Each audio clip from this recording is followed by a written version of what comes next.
On this week's show, we'll introduce you to the district's new Building and Grounds Director. Also on the broadcast, we'll find out about the district's and climate weather plan. All this and more coming up on KFOI Weekly News.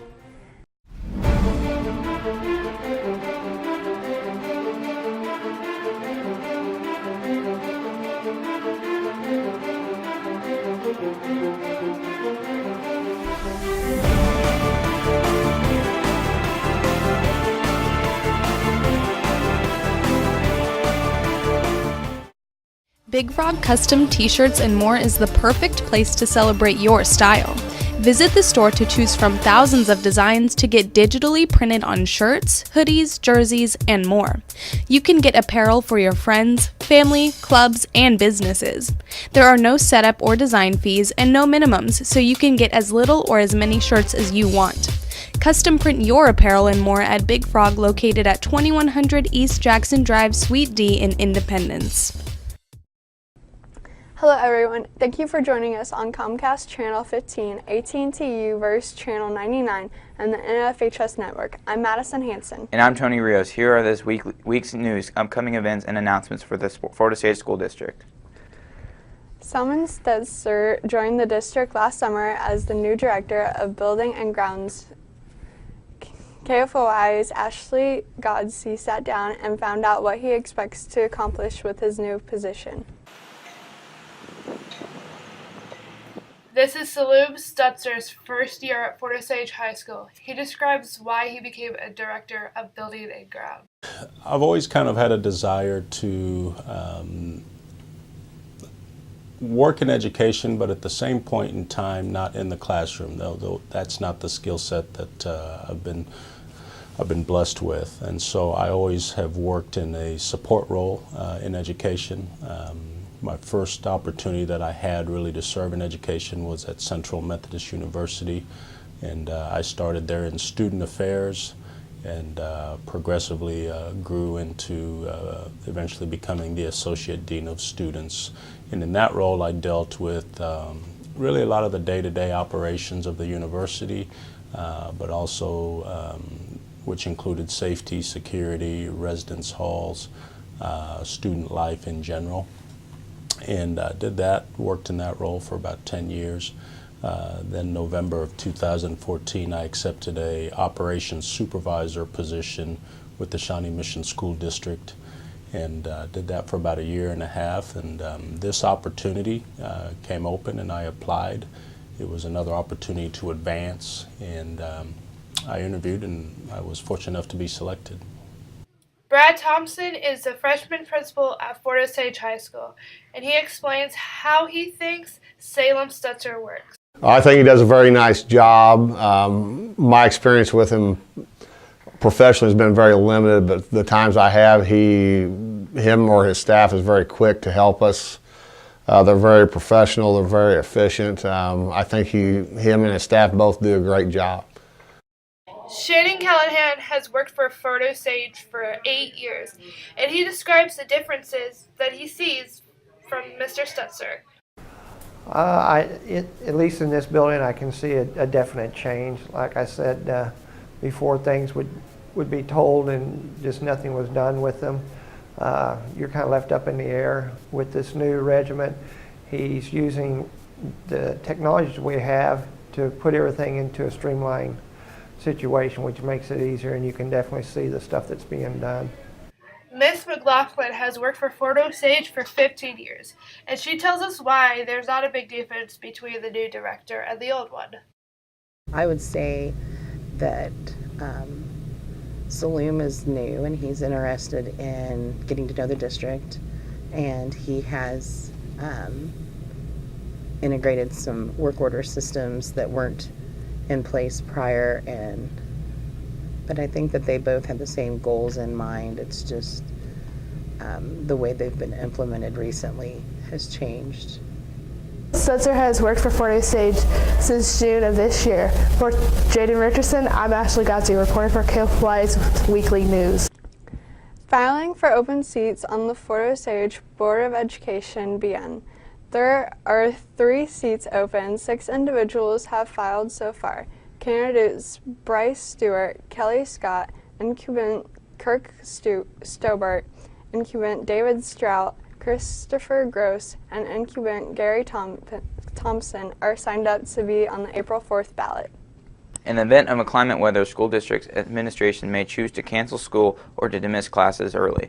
That decision on whether to cancel school is made before 6 a.m., if at all possible. Early dismissal will be decided on a case-by-case basis and will generally affect the high school and Osage Trail Middle School. These schools will generally dismiss 20 minutes early. If the weather forces the closing of school, the information will be announced in the following ways. Information will be posted to our Facebook and Twitter accounts. Information will be posted to our district mobile app. Now, announcements will be made on the local television and radio stations. Information will be posted on our website, www.fortosage.net. A phone call, email, and text will be made to the students' homes. School days missed due to inclement weather will be added to the last day of school. Up to 6 days are built into the school district, which means the last day of school could be May 30th. The district encourages parents to keep this in mind when making summer travel arrangements. Dr. Jason Snodgrass gave his State of District address on January 12th. He talked about some of the outstanding accomplishments of the faculty, staff, and students from all levels of the district. He took time to explain the 10-year plan and the upcoming bond and Levi issues that will appear on the April 4th ballot. If you would like to see the address, you may visit www.nfhsnetwork.com and search for the Fort Osage High School. There you will find the State of the District speech under the demand section. We'll be right back with more news from around the district after this message. Culver's welcomes you to deliciousness. Choose from a variety of options they have to offer, from strawberry shakes and root beer floats to grilled sandwiches and crispy chicken to be prepared by their friendly staff. Culver's has been delighting guests one meal at a time with their fresh frozen custards and butterburgers. Come into Culver's or pick up some carryout and let them serve you. As Craig Culver has said, every guest who chooses Culver's leaves happy. The high school Scholar Bowl team sent 3 squads to the Lakeland Invitational in the Ozarks on January 7th. The B team finished 4th overall with a 5-3 record. Joe Siva and Zach Belts made the all-tournament team. The C team finished 6-2 on the day and won their consolation bracket, while the D team went 2-6 on the day. The A team competed in the city championship on January 11th and went 3-0 to capture first place for the second year in a row. Joe Siva, Dexter Wickham, and Brady Orwick all made it on the all-city team. The team invites you to their trash trivia tournament and silent auction to help benefit their trip to the Nationals in Atlanta, Georgia this May. Get a team of 1 to 5 players to compete in a pop culture quiz bowl on Thursday, February 9th from 6 to 9 p.m. in the high school's freshman center. The cost is $20 per team, and you can also bid on items in a silent auction. Email Mr. Josh Malecki at jmalecki@fortosage.net for more information and request a registration form. The Independence Rotary honored seniors Afton Harper and Elias Falwifi as their January Students of the Month. Afton is the Vice President of the Speech and Debate Club, the Vice President of the National Honor Society. She is active in speech and debate and a member of the yearbook staff.